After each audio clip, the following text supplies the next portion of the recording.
Man, could you imagine having to work for 240 days in a row without a day off? That is the reality for many cruise ship crew members. Crew members, really the lifeblood of cruising, the people that facilitate and make the whole thing possible for us, are working 4 months, 6 months, 8 months without a day off. And that's a challenging thing. That's a challenging thing. I reached out to a crew member with 10 plus years experience, and she's going to tell us all about it. The crew member tipping, crew member life. Yeah, here's today's show. Let's go.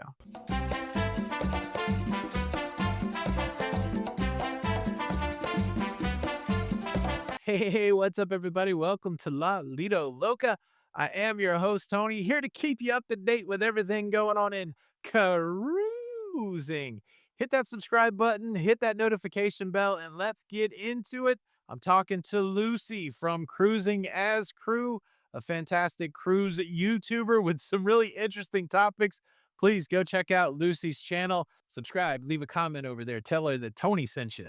First question I asked her is when we leave a tip for crew members, whether it be paying our assigned gratuities or writing out a tip on a piece of paper, do crew members get that money? From my knowledge, yes, we get it. The crew members get it. Of course, depending on how the cruise line and that specific department works it, it might be split. So they have the overall gratuity and then it's split equally between people. Or sometimes you will get the individual gratuity. So, like when I worked in the spa, each therapist gets the gratuity that was given to them, which is great. It's just added onto your salary and paid into your bank account at the end of the month or however often you get paid. So, yes, the answer to that, you can all rest easy. Everyone gets their tips. So what sense do you get? The other thing that I think about is, okay, if I think about the cabin steward who part of their compensation is that gratuity, Yeah. if somebody doesn't pay that gratuity, say they go to guest services and removes it, is that person's salary being shorted or is there a base salary that they're getting and then a gratuity is like something extra that they can be happy to get? Or if they don't get that gratuity, they've actually made less money. If they don't get that gratuity, they've made less money. They will have a base salary, but the base salary is pretty rubbish. The base salary is very, very low. So yeah, if you take your gratuity off, then you are shortchanging your cabin steward or especially, I mean, they work, they're one of the hardest working departments on board. So tip your cabin steward. Thank you. I'm glad you're saying that because I've been advocating for that for the longest time. So please don't remove those assigned gratuities. I really feel like you're going to be shorting someone. I wish they did it a different way. Honestly, I don't like the whole structure that's in the cruise industry, but it is what it is. I've got more to talk to Lucy about. She's going to tell us about working 8 months at a time without a day off and the challenges that come with that. But before we get there, I'd like to share this with you. Look, hackers, identity thieves, ne'er do wells, all out there trying to get their prying little eyes on your internet data. We got to protect that stuff by using a VPN. And that's why I'm happy to talk to you about the sponsor of today's episode. Private Internet Access VPN. PIA VPN is an application that encrypts your data on the internet to keep it away from prying eyes. Now, there's several reasons why I like PIA VPN. First and foremost, they cover all your devices for one low price. They have support for all the major operating systems. The other thing I like is they have a no log policy. So, in the effort to keep your data away from other people, they keep it away from themselves too. They're not saving any of your data. They have a 20-day money back guarantee, and they also have 24/7 customer support. Another huge benefit of PIA VPN is their assistance when it comes to geofencing. I went down this rabbit hole the other day where I was listening to a lot of Beatles music, and I remembered that the Bee Gees, they made a movie around Sergeant Pepper's Lonely Hearts Club Band, and I went looking for that thing.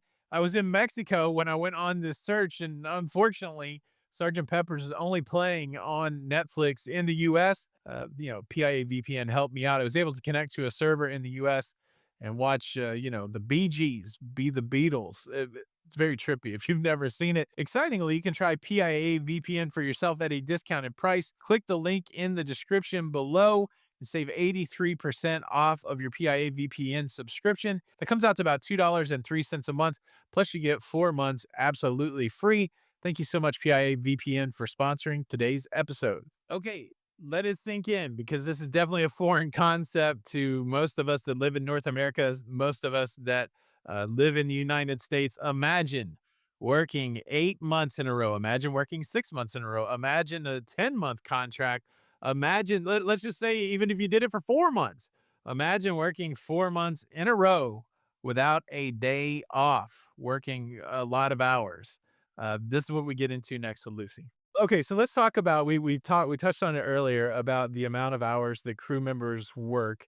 There has been a movement lately. I think it's just one crew member that's really been trying to get a movement going to where crew members get at least 1 day off a month. You told us that you got time off, but it was split up days, so you were still working 7 days a week.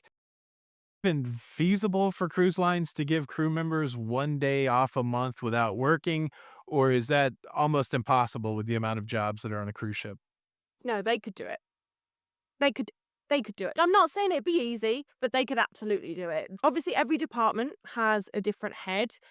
It would be a lot easier to do it with a smaller department just because there's less people to factor in. So when it came to, the waiters and waitresses, yeah, that would be a difficult department to organize everyone having a day off a month because there's so many of them.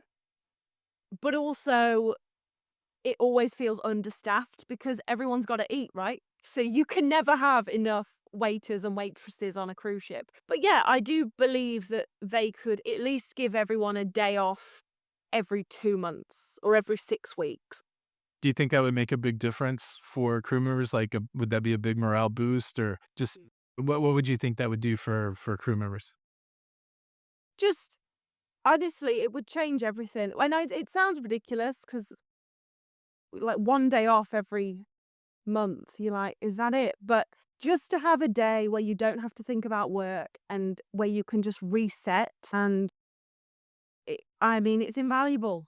It really would mean the world, and I also it would help with productivity. I feel like people would go back to work and, they would be better at their job because everyone's better at their job when they've had time to rest. And you can maybe it's because I've worked on ships, but when I go on a cruise ship, I can tell when someone has just started their contract and when someone is going home next week. Because one of them's like, "Hello, how can I help?" And the other one's like, "Don't talk to me." Yeah, yeah.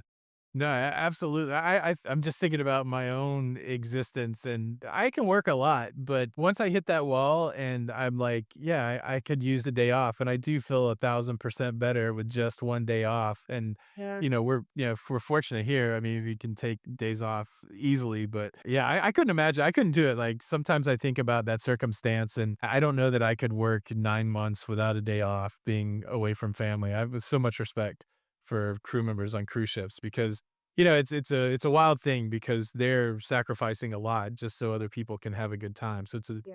it's a weird thing. Again, I think way too much about, the whole, it's like this is a vacation type, right? Why am I thinking so much about these things? But I think that's just the way I'm wired.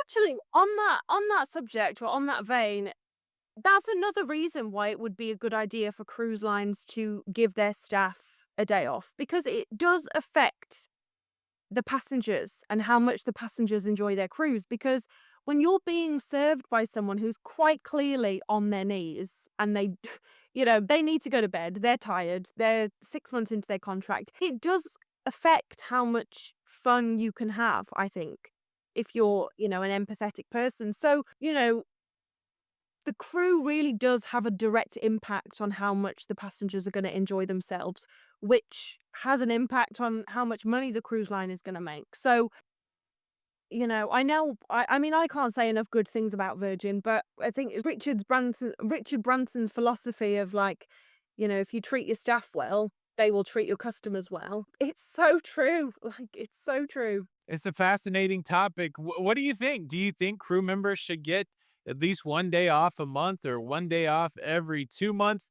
Thanks again, Lucy, for having this conversation. Please go make sure you check out Lucy's channel, Cruising as Crew. Thanks again to PIA VPN for sponsoring today's show. This is Tony for La Lido Loca. Until the next time, we'll see you on the Lido. Bye.